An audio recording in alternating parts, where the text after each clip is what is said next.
Come, Holy Spirit, fill my heart. Come, Holy Spirit, set me apart. Come, Holy Spirit, to you I pray.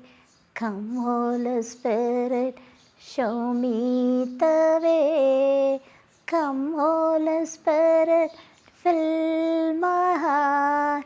Come, Holy Spirit, and melt me now. Come, Holy Spirit, and mold me now. Come, Holy Spirit, and use me now. Pour out your grace upon this place. I feel your healing warm embrace. Renew my life, Lord Jesus Christ, that I may bring your love and peace to all the earth. Good afternoon. How are you? Welcome to my YouTube channel, Arise and Shine. இப்போது இந்த வீடியோவில் நான் எடுத்துக்கொண்டுள்ள பரிசுத்த வேதாகமத்தில் old டெஸ்டமெண்ட்டில் the book of Jeremiah chapter 17 எரேமியா இறைவாக்கினர் எழுதிய புத்தகம். அதில் அதிகாரம் 17 சில பகுதிகளை நம்ம பார்க்க போகிறோம். ஸோ அதில் இவ்வாறாக சொல்லப்பட்டிருக்கு அப்படின்னா, Thus says the Lord, cursed are those who put their trust in mere mortals and make flesh their strength.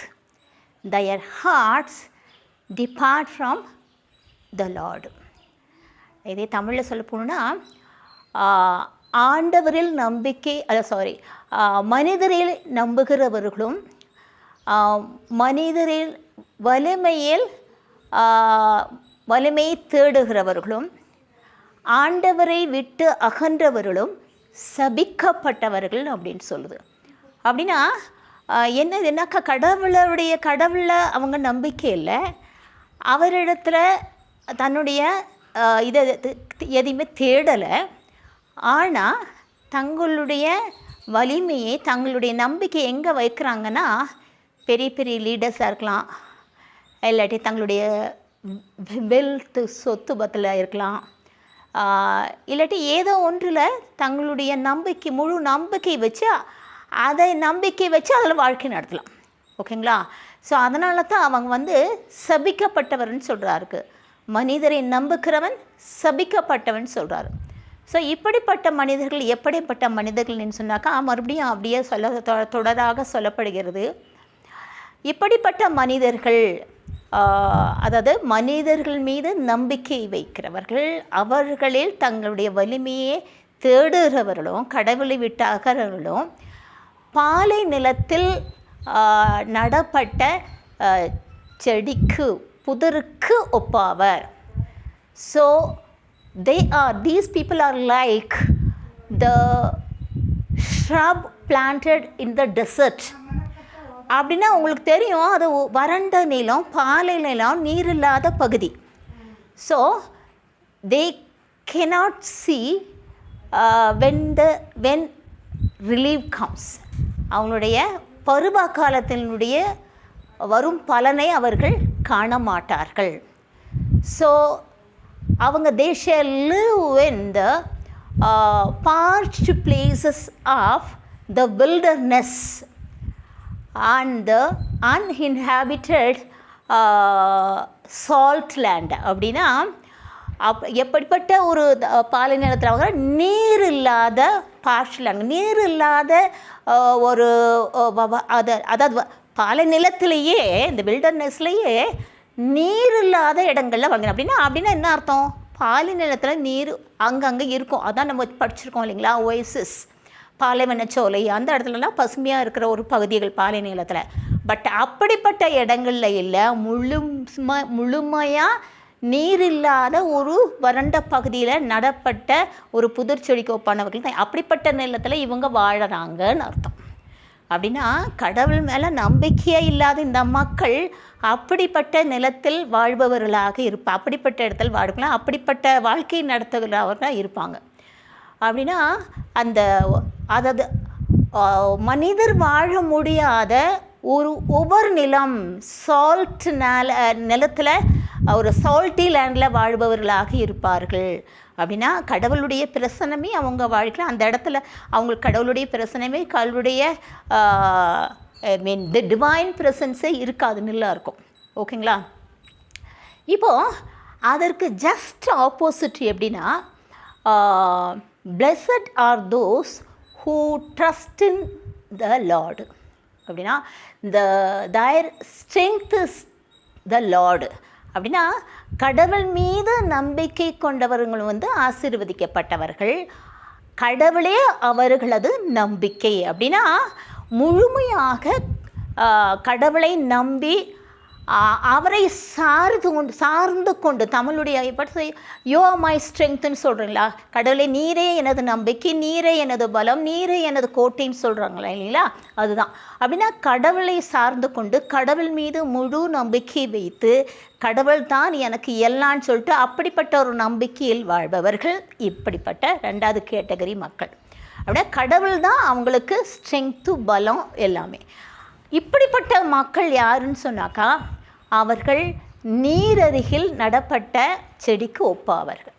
அப்போ நீரருகில் நடக்கப்பட்ட செடி எப்படி இருக்கும்? பசுமையாக இருக்கும் இல்லைங்களா, பசுமையாக இருக்கும். அதனுடைய வேர்கள் எதை நோக்கி போகும்? அந்த நீர் உள்ள ஓடை நோக்கி அந்த வேர்கள் பரவும். அப்புறம்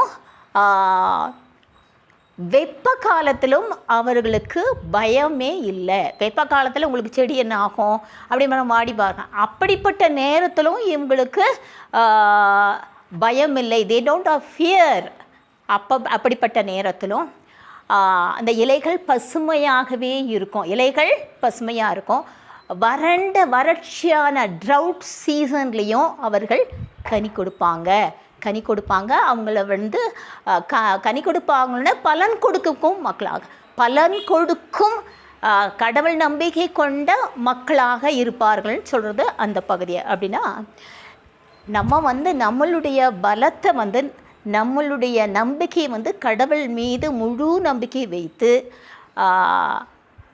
அந்த மனுஷன் இப்போ இந்த சினிமாவிலலாம் பார்க்குறோம் பார்த்தீங்களா, எப்படின்னு கேட்டால் ஒரு கல்பரேட்டு ஒரு போலீஸ் ஒரு கிரிமினலை பிடிச்சிட்டாங்க.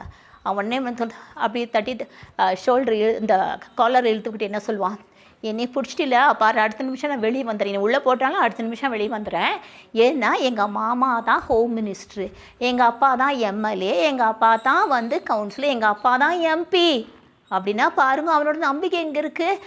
ஒரு எம்பி போஸ்ட் மேலே இருக்குது, கவுன்சிலர் போஸ்ட் மேலே இருக்குது இல்லைங்களா. அந்த கடவுள் தான் என்னைக்கு இந்த உயிர் கொடுத்தவர், இந்த கடவுள் தான் என்னுடைய வழி நடத்தி கொண்டார். கடவுளுடைய ஆசீர்வாதம் இல்லாமல் ஐ கெனாட் லிவ் அப்படின்னு சொல்லிட்டு அந்த நம்பிக்கை இல்லாமல் இந்த போஸ்ட்டுகள் மேலே அவன் நம்பிக்கை வச்சுருக்கான். ஒரு எம்பி போஸ்ட் மேலே நம்பிக்கை இருக்கான், ஒரு கவுன்சிலர் போஸ்டிங் மேலே நம்பிக்கை வச்சுருக்கான், இல்லாட்டி தன்னுடைய ஒரு பேங்க் பேலன்ஸ் நம்பிக்கையில் வச்சுருக்கான், நம்முடைய வெல்த் மேலே நம்பிக்கை, அதை சார்ந்து கொண்டு தான் அவன் வாழ்கிறான். அப்படிங்களா? அப்படின்னா கடவுள் மேலே நம்பிக்கையே இல்லை. அப்படி மட்டும் அவன் இதயம் கடவுளை விட்டு அகன்று இருக்குது. சரிங்களா? அப்போது இதை இதே மாதிரி ஒரு பகுதி நம்ம இந்த திருப்பாடுகள் அதிகாரம் 118 8வது வசனத்தில் ஒன்று வரும். அதில் என்னன்னு சொல்கிறோன்னா, மனிதர் மீது நம்பிக்கை விடுவதே கடவுளை சார்ந்து கொண்டு வாழ்வதே நல்லது அப்படின்னு ஒரு சொல்லப்படுது. அப்படின்னா மனுஷங்க மேலே நமக்கு அவர் என்னை பார்த்துக்குவார், இந்த பிரச்சனையை அவர் சால்வ் பண்ணிடுவார், என்னுடைய வக்கீல் என்னுடைய கேஸை சாப்பளி பண்ணிருக்கோம். நோ, அந்த வக்கீல் கடவுளுடைய கருவி, அவ்வளோதான். ஆனால் அந்த வெற்றியை கொண்டு கேஸை கரெக்ட் பண்ணி அந்த கேஸ்லாம் வெற்றி கொள்றதுக்கு கடவுளுடைய உதவி தேவை. கடவுளுடைய உதவி இல்லாமல் அது நடக்காது. ஓகேங்களா? அப்படின்னா ஒரு எப்படி தான் டாக்டருக்கு நமக்கு ட்ரீட்மெண்ட் கொடுத்தாலுமே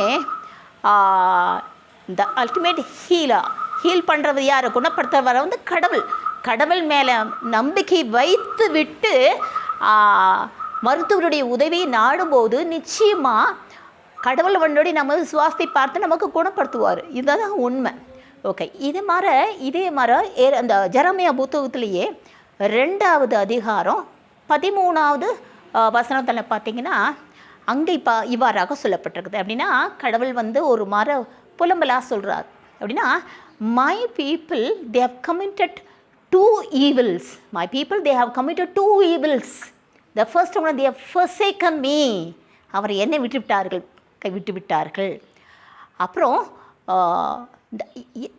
நான் ஒரு உயிருள்ள பொங்கி வழியும் நீரூற்று, த லிவிங் ஃபவுண்டன் அப்படின்னு சொல்கிறாரு.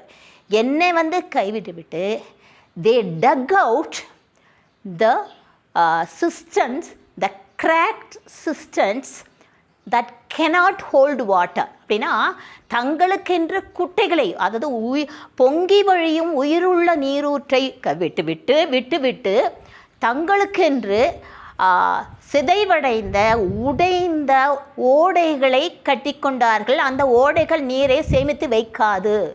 பார்த்தீங்க அப்படிங்களா? அப்படின்னா என்ன பிரயோஜனம் இல்லைங்களா? பொங்கி வழியும் நீரூற்று வேறு அப்படின்னா அது ஒரு தேசத்திற்கே நீரை கொடுக்கும், வாழ்வதற்கு ஜீவாதாரம் அது. ஆனால் தங்களுக்கென்று ஒரு உடைந்த குட்டையை கட்டி கொண்டார்கள். அது நீரை சேமிக்காத, ஆசீர்வாதம் இல்லாத ஒரு நிலை. கரெக்டாக அதை தான் சொல்கிறாரு. ஸோ கடவுள் பாருங்கள் அந்த இடத்துல எப்படி என்னுடைய the source of happiness, source of peace, the source of everything is but I the Lord. நான் தான் உனக்கு. என்னை விட்டு நீ ஒரு மனுஷனையோ உன்னுடைய வெல்த்தையோ எதிர்த்தாடுனா அங்கே ஆசீர்வாதமே இருக்காது அப்படின்னு கடவுள் ஆணித்தரமாக சொல்கிறாரு. இதே த புக் ஆஃப் ஐசாயாவில் அதிகாரம் 31, த சாப்டர் 31, அதில் 3வது வசனத்தில் என்ன சொல்லப்படுதுனாக்கா, இப்படி அதுக்கு முன்னால் 3வது வசனால் அதுக்கு முன்னால் என்ன சொல்லப்படுதுன்னா, உதவி கேட்டு எகிப்துக்கு போகிறவர்களே அப்படின்னு சொன்னால் அந்த காலகட்டத்தில் போர் சூழல். அதனால் இந்த இஸ்ரேல் மக்கள் என்ன பண்ணாங்கன்னா, தங்களுக்கு உதவியை தேடுறாங்க. யார்கிட்ட கேட்கல? கடவுள் மீது நம்பிக்கைக்கு ஆண்டவரை இந்த போரை நீ நடத்தி கொடுன்னு கேட்கல. But what the did actually, அசீரியாக்கிட்டையும் இல்லாட்டி பல தடவை எகிப்துக்கிட்டையும் போகிறாங்க உதவி கேட்டு. அதனால தான் அவர் சொல்கிறாரு, உதவி கேட்டு எகிப்துக்கு போகிறவர்களே ஐயோ கேடு அப்படின்னா. அது என்ன சொல்கிறாருன்னா, அவங்களுக்கு குதிரைகளுக்காக காத்திருக்கொண்டு இருக்கிறார்கள். குதிரைகள் என்ன? ஜஸ்ட் மியர் ஃப்ளஷ், வலிமையற்றது. They are not spirit.